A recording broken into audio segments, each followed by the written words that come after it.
Salut les amis et bienvenue sur votre plateforme L'homme le plus noir de la terre et fier de l'être.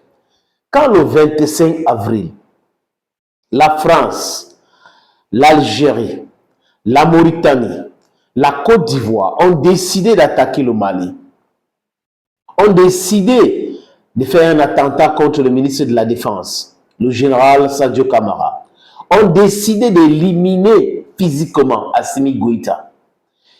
Ils ont passé 7 mois, les amis, 7 mois à planifier cela. Et dans la tête d'Emmanuel Macron, le temps était venu pour se débarrasser d'Assimi Goïta et le gouvernement révolutionnaire du Mali. Dont le 25, comme les États-Unis ont attaqué l'Iran le 28, était le jour. Ils avaient les renseignements avec les agents de la DGSE qui étaient déjà sur le terrain. D'ailleurs, on les a arrêtés. C'est l'information que RFI, France 24 ne vont jamais publier, mais ils vont passer leur temps à publier des fausses informations sur les réseaux sociaux. La plupart de ces caucasiens-là, désolé, ont été arrêtés. Donc, dans leur plan, c'est on tue Assimi Goïta, on tue Sadio Kamara, on tue le premier ministre Abdoulaye Maïga, et là, c'est bon pour la révolution malienne. Mais c'est que la France, dans sa stupidité légendaire, je parle là des politiques français, des élites politiques françaises, je ne suis pas en train de parler du peuple français, avait oublié, c'est que les temps ont changé.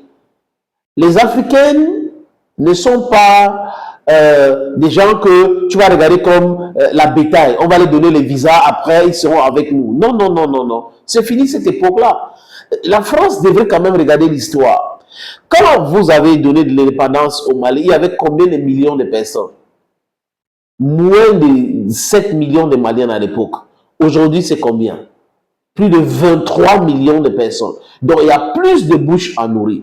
Donc, vous ne pouvez pas vous comporter comme si vous étiez en terrain conquis. Au lieu de négocier avec des gens, si vous avez des problèmes économiques réels, parce que les finances publiques françaises sont au rouge, la dette française est digba, comme avait dit le président Gbagbo.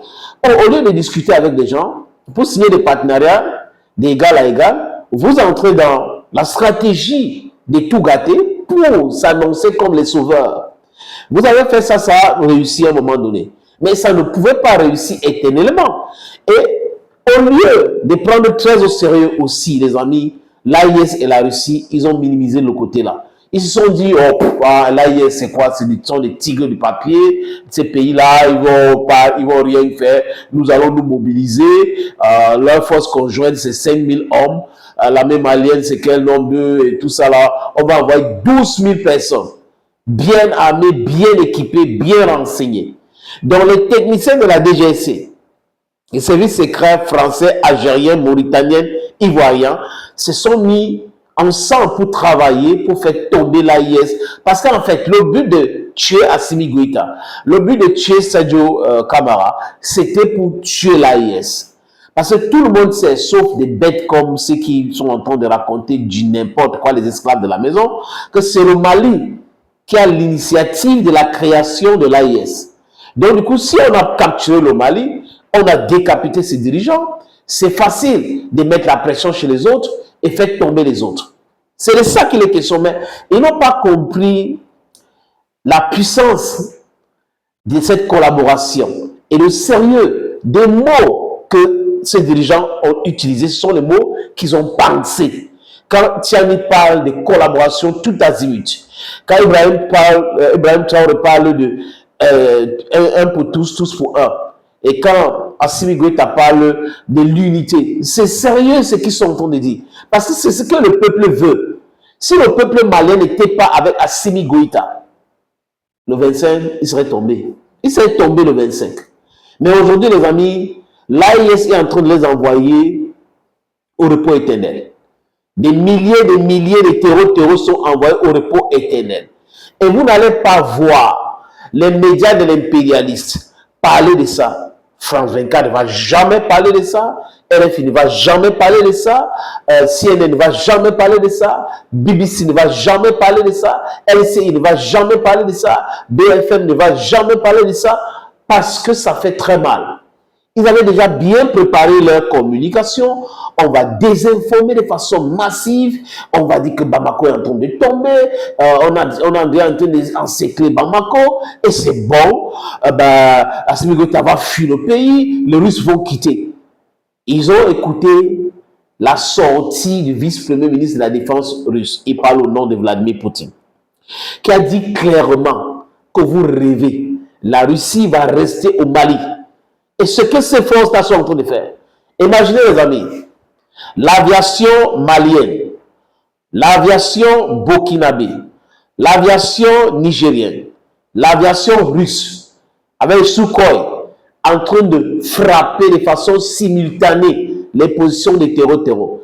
Ils sortent les anciennes vidéos et les anciennes photos à l'époque où la France avait pignon sur rue au Mali, à Kidal, pour montrer comment c'est le FLA qui contrôle Kidal aujourd'hui, comme quoi les gens du Génine, c'est eux qui contrôlent. C'est faux et archi faux. Les camps qu'ils ont créés partout, là où ils ont créé les camps, les amis, ont été pulvérisés. Je dis pulvérisés. C'est le ratissage actuellement. C'est sauf qui peut. Donc l'AIS dit, l'AIS fait. L'AIS n'est pas dans la roubladise, dans le discours creux, parce que si l'AIS ne réagit pas maintenant, les amis, ça sera trop tard. Et l'AIS a compris ça. Donc l'AIS n'a pas été créée pour fonctionner comme la CEDEAO, parce que la CEDEAO est une organisation moribonde, une organisation contrôlée de bout à bout par la France, par les États-Unis d'Amérique, parce que c'est la main qui nourrit, c'est la main là qui contrôle. Donc, la CEDEAO est contrôlée. Regardez les réunions de la CEDEAO à Abuja. Il y a plus de blancs que de noirs à l'intérieur, comme conseillers. Les Caucasiens sont là parce qu'il faut qu'ils écoutent ce que vous avez dit pour faire le rapport. Donc, pour fragiliser davantage. Donc, quand on a des gens comme Tinubu au Nigeria, on a quelqu'un comme Alassane Dramane Ouattara, de façon dramatique. Il a été humilié au Mali le 25, comme son ami Emmanuel Macron et Tebboune de l'Algérie, avec le président Mohamed Ould de la Mauritanie.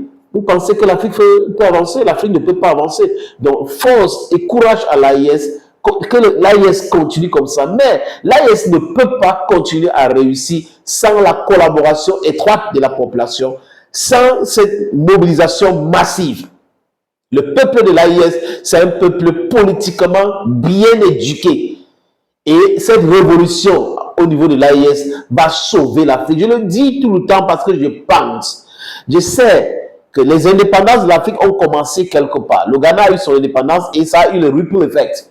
Donc, si l'AIS se débarrasse de l'influence impérialiste totalement, ça va toucher les autres pays africains rapidement et on va aller vers l'unité de l'Afrique. On veut les États-Unis d'Afrique et c'est à partir de l'AIS que ça va se créer. C'est de ça qu'il est question. À bas l'impérialiste, à bas la France impérialiste, à bas les politiciens corrompus de l'Algérie, à bas les politiciens corrompus de la Mauritanie, à bas les politiciens corrompus de la Côte d'Ivoire, à bas les politiciens corrompus du Bénin, à bas tous ceux qui veulent que le Mali chute. Ça ne va jamais arriver. Vous êtes en train de perdre votre temps. L'Afrique ou la mort, nous vaincrons.